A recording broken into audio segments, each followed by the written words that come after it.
imagine for a second that you're playing a game of cards, and the other person goes with a completely expected strategy to counter the strategy you've just employed while playing the game of cards. What can you do from here to win the game? What can you do to counter that person's strategy that they just used?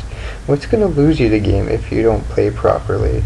All of this is what is known, all of these theorizing, thinking of possible strategies and counters to strategies. This is all known as something called game theory. Game theory is basically calculating in your head what the other player is going to do in any form of game to optimize your chances of winning.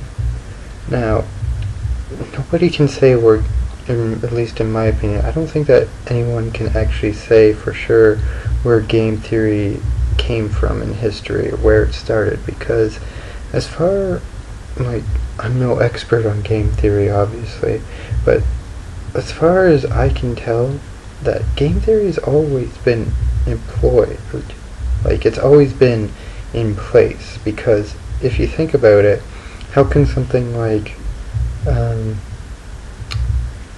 strategizing or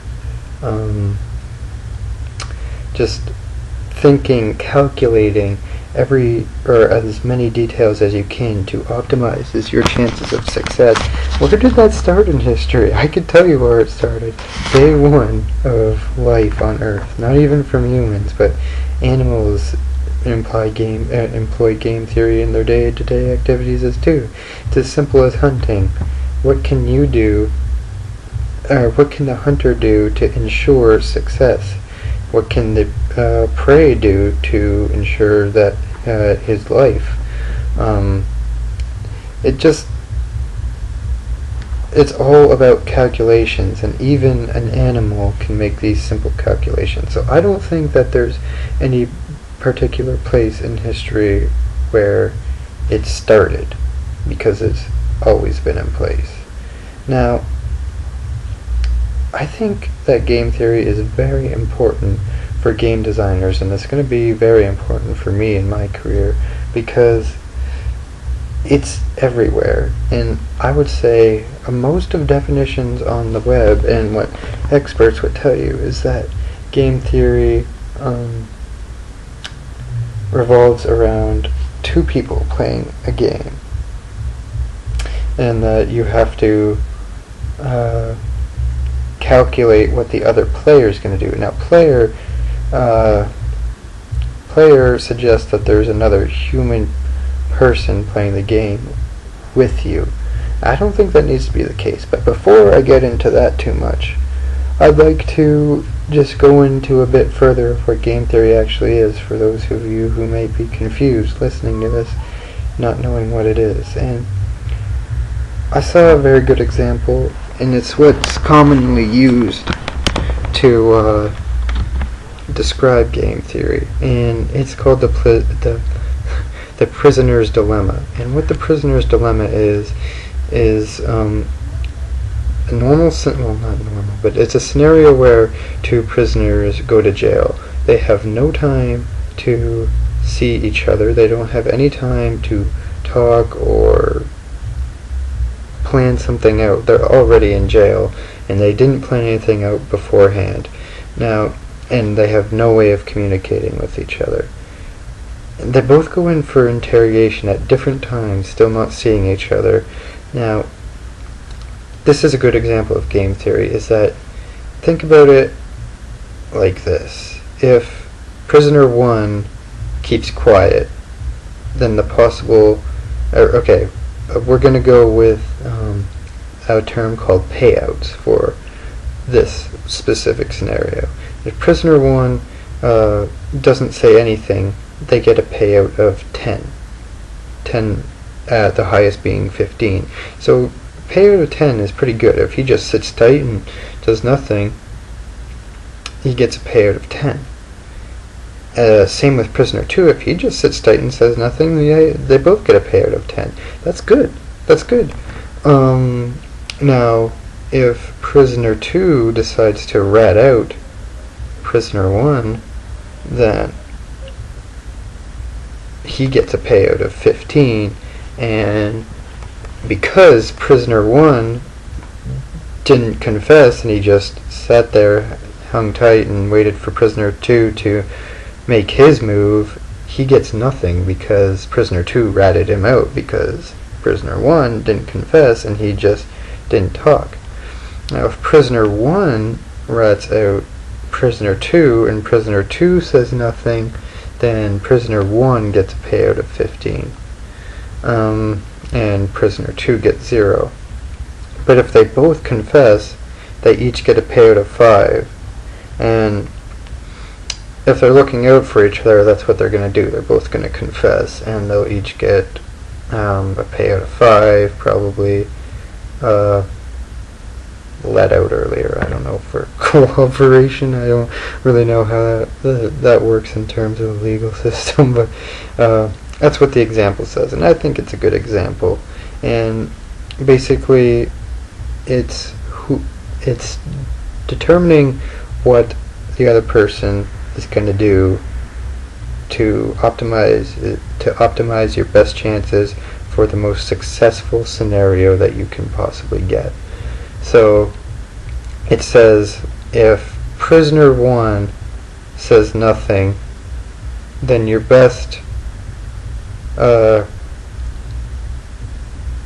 strategy is to confess. If prisoner 2 confesses, your best strategy is to confess.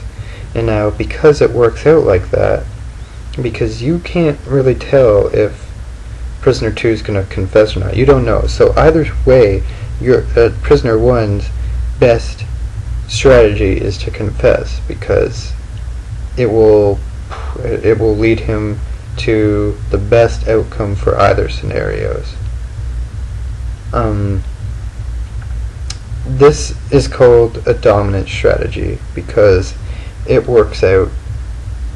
And a dominant strategy is just dominant strategy is the best. It at least has to be as good as every other strategy that could be employed at a certain time.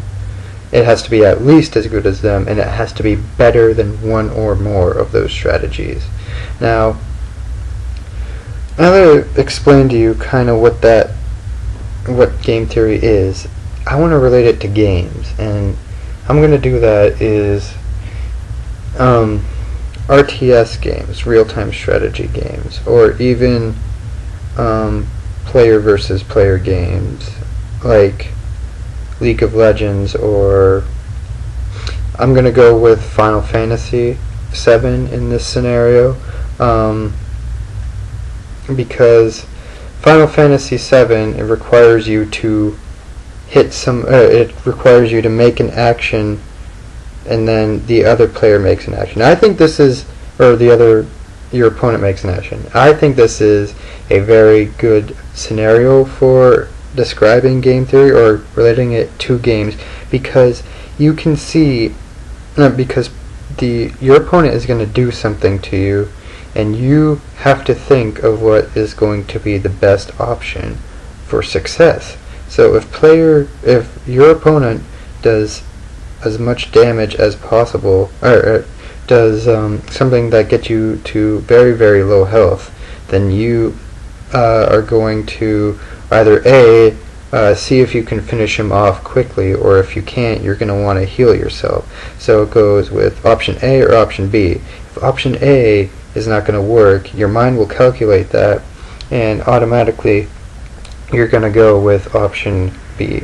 And this is normal because a lot of people don't know that they're even using game theory, which is kind of funny. You're doing it all the time when you play games, even shooters. You're calculating what's going to be the best possible outcome. If you go to one piece of cover, then you might have a better vantage point than if you went to another piece of cover. But if you go to the better vantage point, you might have more. You might be giving the enemy, and this can be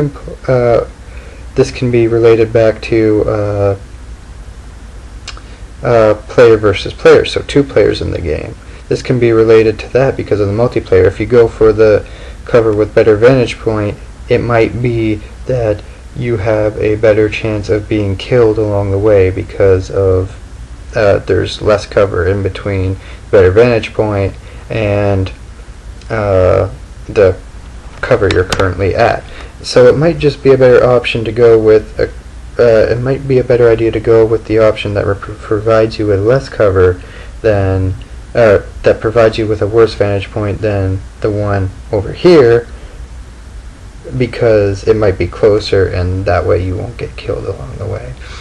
So I think it's important for me and for my class of people who are in game development to really consider game theory, because we will probably be using it a lot in the next 30 years of our lives, because we're going to have to think about how we're going to make the players want to think their strategy through, or maybe tempt them from deviating from the expected strategy. We're going to need to think of that, because players are they're usually going to have only 1 or 2 or 3 strategies in their head that they're ever going to want to go with. But we're going to have to think of a way to make the game provide them with extra incentive to go with a different strategy, just to deviate from the path. And we're going to want to provide player 2 with the same opportunity or same incentives to deviate from a different path, because that's what's going to make good games. People don't want games where the only option is to build up an army and rush a base. They want games that give them a whole different variety of strategies to choose from, and those are the best games. Anyways, this has been my presentation on game theory. I hope that someone other than my teacher learned something, if I even post this. But thank you very much for listening, and I hope you enjoyed it. Bye.